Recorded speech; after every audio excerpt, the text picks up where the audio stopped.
न्यायको लागि प्रतीक्षा गर्नु। 23 वर्ष भयो यहाँ नरनाथ गौतमले जनयुद्धको सत्य बाटोमा चाँडै हुन्छ के हो बालेन्द्र शाह ठुलो महाभारत हो सत्यको बाटो हिँड्दाखेरि अप्ठ्यारो नै हुन्छ बैशाखीले अवश्य सफल हुन्छ होइन।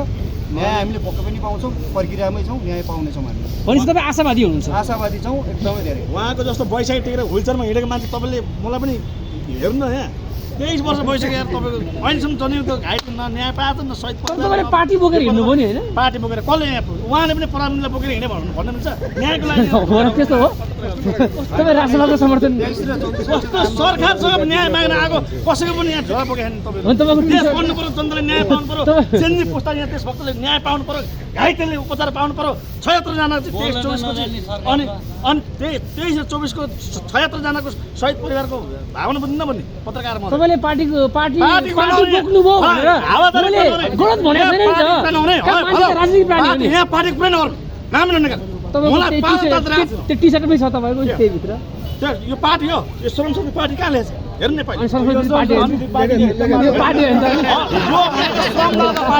श्रमदाता तपाईँ जेसुकै भन्नु न छोडिदिनु ल वास्तविक नेता बन्नुभएको नेपालीलाई संस्थागत संरचनामा रहेका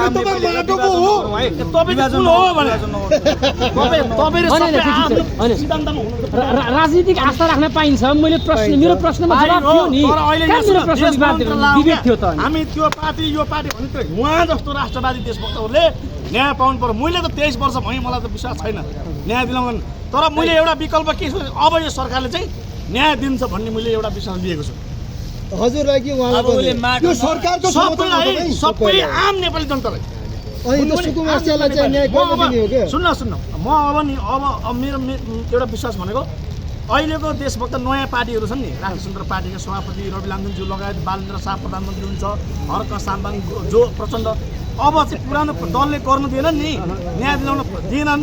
प्रचण्डले पनि कहिलेचोटि टेबल लगाए प्रस्ताव मलाई थाहा छ नि म त जिउँदो यहाँ छु नि त जिउँदो घाइते जिउँदो सहिदै हो जिउँदो सहित प्रचण्डले टेबल लाँदाखेरि पारित गर्नु नदिने को हो अब एकचोटि घुमाउनु त काङ्ग्रेस एमाले यिनी फटा दलालहरू भ्रष्टाचारी दलालहरू अनि कुरा गर्नु तपाईँले पुरा स्पष्ट कुरा यही हो।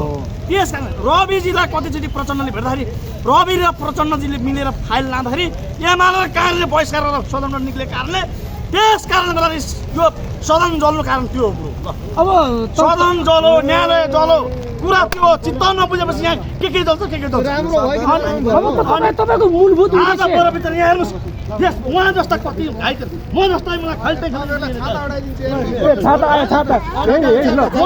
ढिकी कुटेर हिँड्छु म दिनमा 50 मुठी धान कुट्छु म ढिकी भइदिए म कुट्छु होला नि त्यो थियो भने मेरो मैले न्याय पाएन भने अबका पुस्ताहरू न्याय पाउनुपर्छ 76 जना दाजुभाइ दिदीबहिनीले न्याय पाउनु पर्यो घाइतेले न्याय पाउनु पर्यो र 2062-63 19 दिने आन्दोलनको साथीले पाउनु पर्यो सबैले न्याय पाउनु पर्यो। तर तपाईँको प्रमुख सपना भनेको प्रधानमन्त्री बनाउने हर्कलाई होइन सुरेन्द्रजी तपाईँको राजालाई उहाँले गोली खाएर फाल्नुभयो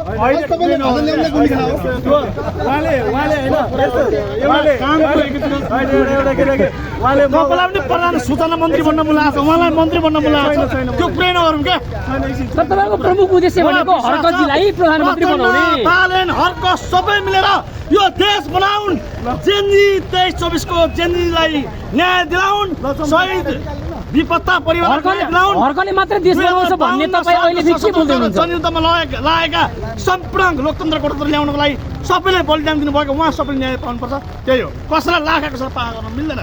जिउँदो शहीद यहाँ छ नरनाथ गौतम अझै पनि 2-4 गोली खान तयार छ।